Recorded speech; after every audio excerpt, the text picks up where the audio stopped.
Well, good evening, everybody. What's up? Because we are a little bit behind schedule, I'm going to go ahead and start. Let me just get this set up. So for those of you who may already know me, you know me as Kristen Meghan, the loudmouth liberty enforcer. I am a contributor for Infowars.com, the Next News Network, and a bunch of alternative media sites. I want to tell you a little story about my previous identity. In my previous identity, I'm known as Sergeant Kristen Edwards. 2001, I didn't really know what I wanted to do with my life. And in 2001, I figured, you know what, I heard about a bunch of my friends going into the military, and it seemed like they could get their college funded and do great things defending this nation.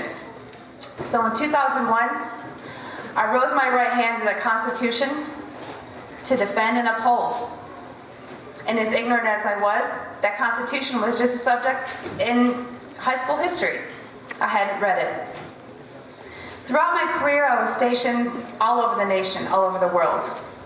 I started out in England. My job was in bioenvironmental engineering. For those of you who don't know what that is, if you've ever heard of OSHA, anyone heard of OSHA? Yeah. I followed the health side. So my job was to ensure that everything that the Air Force was doing, that we were tracking the exposures for all military personnel as related to what was the Air Force doing, how did it relate to health, and what was the Air Force doing and how did it relate to environmental impact. I spent almost 10 years in the Air Force. I love to say it was the best 10 years of my life, but I'll tell you about one day that changed my life. My second base was in Oklahoma City at Tinker Air Force Base, Oklahoma. How many of you have heard about geoengineering or chemtrails? Yeah. Yes. How many of you have heard it's a crazy loon conspiracy theory? I just want to ask you guys one question. Do I look crazy to you? No. Did I talk to any plants or walk up here backwards, or am I wearing a tinfoil hat?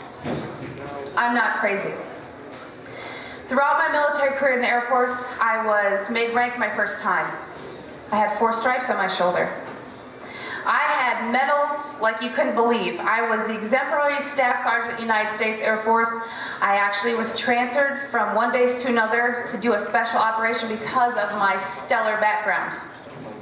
When I was at Tinker Air Force Base, Oklahoma, I heard about geoengineering, and I thought, oh, those crazy conspiracy loons. I'm sure we've all heard of Alex Jones from Infowars.com. Yeah. The man I once thought was a loon, wearing a tinfoil hat, living in a bunker, that I just shunned off as, you know, this guy doesn't get it. Did he strap on the uniform? Has he gone out there and defended his country? Well, it was around 2007 that I first heard about geoengineering. And I started to piece the puzzles together, like a spouse who thinks their husband or wife is cheating, when all the dots start to connect, right? Well, part of my job in bioenvironmental engineering was to approve hazardous materials that came on the base.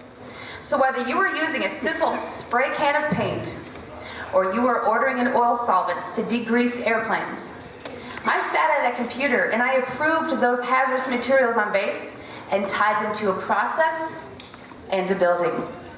Now, there's certain things we all know in the military that are classified, right? Yep. So even though I had a security clearance, it says a need-to-know basis.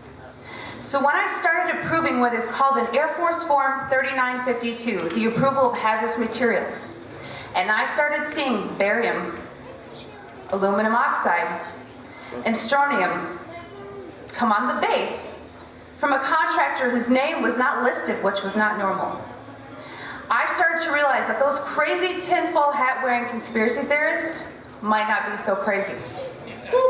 So in 2008, amongst myself, I lived about less than a mile behind the flight line at Tinker Air Force Base, Oklahoma, in Oklahoma City. And due to my background as an industrial hygienist and an environmental specialist, I conducted soil grid sampling and grain sampling. Those of you who may not be too privy to chemistry, you know that there's natural elements occurring in Earth. Aluminum is one of them. However, barium, radioactive, and strontium are not. So I conducted those samples and saw limits in my community that would make your head spin. And I started to realize that those peers within my professional community that were trying to wake those of us in the military up were right. So right when I decided, I was on the fence, should I re-enlist? I was pregnant, just so you know, with my now 9-year-old daughter, Nuggie. You'll see her walking around. And I thought, wow, this is my livelihood. Do I question this? Or do I re-enlist and move forward? Amongst my ignorance, I moved forward, and I re-enlisted again. I raised my right hand to the Constitution, which I had not read all the way through. So after Oklahoma City, Oklahoma, I got transferred to 90 miles south of here, Warner Robins Air Force Base. Anyone know where that is? Oh, Yeah, it's like the big hub here in Georgia to fund the military. There's a lot of civilians that work there. It's 85% civilianized, 15% military. While I was at Warner Robins Air Force Base, let me remind you, I mentioned earlier that I got transferred from one base to another due to my professional background. Because I was such a stellar NCO in the Air Force, they transferred me from one depot maintenance base to the other one in the Air Force, Warner Robins.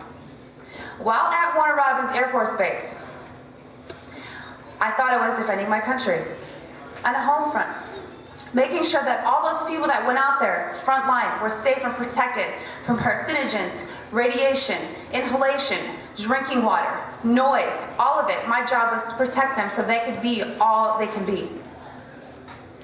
In 2009, late 2009, I stumbled upon something that changed my life. I ran across an operation at Warner Robins Air Force Base, which was exposing thousands of civilians to carcinogens. Those of you that are familiar with OSHA, in general industry and construction industry, for different constituents known as hazardous materials, OSHA sets levels for which certain employees can be exposed to. Well, what if I told you that these employees were exposed 100 times over that occupational exposure limit? That should probably scare you. That's an acute and an immediate hazard to carcinogens. People were getting sick. People were getting cancer. People had sores in their mouth from something called strontium chromate or chrome-6, a carcinogenic metal used in military operations. So after what I saw at Tinker Air Force Base, Oklahoma, and then what I saw at Warner Robins Air Force Base, Georgia, everything that I knew, everything that I thought I knew, this great nation, we are heroes. I had 4 stripes on my arm and 11 medals and ribbons on my chest. I thought I was protecting my homeland. When I brought to my commander to his attention that there were people exposed to these hazardous pollutants and people were getting sick, I'll give you the synopsis of the story. I took these air samples, I took the swipe samples. These people were actually dumb and ignorant enough to threaten me in writing. My threat was, mind you, I had a perfect history. Not one article of paperwork, not one Article 15, not one negative aspect on my record. I was the poster child for what an Air Force NCO should be. I was told that if I told the employees, which is required by law, that they were exposed to these materials, that my commander had the authority to lock me up in a mental institution for up to 120 days without being questioned. At the time, my daughter was 5 years old. I was told, who will take care of your daughter, because I was divorced. I was threatened to be locked up in a mental ward for trying to do my job. I was threatened to have my one child who I love with all my life taken away from me because I tried to do the one thing I was trained to do, protect the workforce. So folks, let me tell you, 2001 is when I entered the military. 4 stripes on my arm, 11 medals and awards on my chest. But it only took one day to change my life. And that day was October 27, 2010, when I left the United States Air Force at almost 10 years, halfway to retirement. I would have been scot-free. I left as a whistleblower of the United States Air Force. I had my life threatened. I was followed. My phones were tapped. I had journalists at my front door. I had no job. I left the United States Air Force honorably as a whistleblower. It is because of what happened to me in the Air Force an avenue in which I thought I was a hero, an American hero, as we all think those in uniform are. When I realized that we are not honest and that the core values that the United States Air Force taught me were completely just talking points, it made me sick to my stomach. After leaving the U.S. Air Force, I worked for the Department of Veterans Affairs, which I figured I would be blacklisted and would never get a job with the U.S. government. Why I worked for the U.S. government, I don't know at this point, but it was easy to get because I was a disabled veteran. Why I was at the Department of Veterans Affairs, thinking I could turn things around. You know what I witnessed? How many of you are veterans here? Right here. Several of you. Ted is. Let me tell you about a little program that the Department of Veterans Affairs has. When you come in with PTSD, depression, anxiety, drinking problem, substance problem, they put you on psychotropic drugs. They put you on psychotropic drugs in which they get kickback for and profit for from Big Pharma. And then when you get addicted, they put you in a program called DDTC. It's called Drug Demand Treatment Center. So once they get you on these drugs that they profited from, they then put you in a program that they get government grants from to put you in rehab.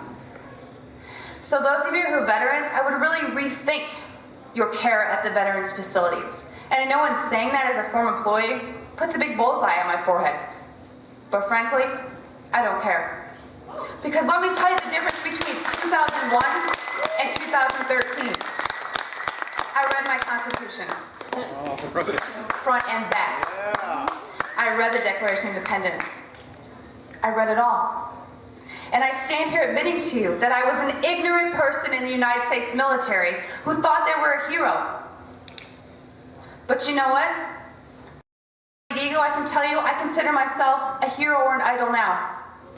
Because I put my career on the line as an industrial hygienist who now works in the private sector after leaving the VA. And as a contributor to Infowars.com, to the Next News Network, to different avenues which you can spread your message, I realized that instead of dwelling on all the negative that really changed my life, I am here to redeem myself. And I'd ask you that are veterans, or any of you that are civilian, what do you do in your careers? Do you work in the medical profession? Do you work in an airport? Where do you work? And what do you see? Because I guarantee you, if you step back and you connect those dots, you will see things that never made sense to you before. So as I fight the hatred and the disinformation trolls and those who try to ruin my reputation, for every negative thing I find about myself on the internet, excuse my French, but it pisses me off. And you know what? It makes me pull out some more documents that I took before I left the United States Air Force. And I save them, and I publish them, and I send them to my family members throughout the country. And I have friends tell me, be careful. You know what I tell them? Be careful what? I was in the United States military. They have my social security number and my address and my cell phone number. They can find me. So what I want to leave with you here today is to tell you, if you know someone who's in the military now, or you know a veteran, engage them. It's your due diligence. Whether you or not you agree with, quote, conspiracy websites like Infowars.com or Prison Planet, or whether you believe in geoengineering or chemtrails, please believe me because I saw it firsthand, okay? This is not what I want to be known for. It's a huge target on my back. I ask you to ask those veterans in your family or those friends and ask them to rise up, as Robbie Wells says. Do your part. Defend your nation. Join Oath Keepers. Get in touch with all the alternative media outlets. Support the acts and musicians. You guys, it all matters. I have people tell me, why do you do what you do? There's nothing we can do about it. I know the TSA is unconstitutional, but what can we do about it? Well, let me tell you, I've done things about it, okay? I've shot documentaries. I've done TV shows. I have things in the works I can't even mention so that they don't get edited before they air. You can do something about it. So just remember these numbers. 2001, I thought I was doing good. 4 stripes on my arm, 11 medals on my chest. 1 day to change my life. What day will be yours? Because trust me, it will come. It will directly affect you, and you will remember this.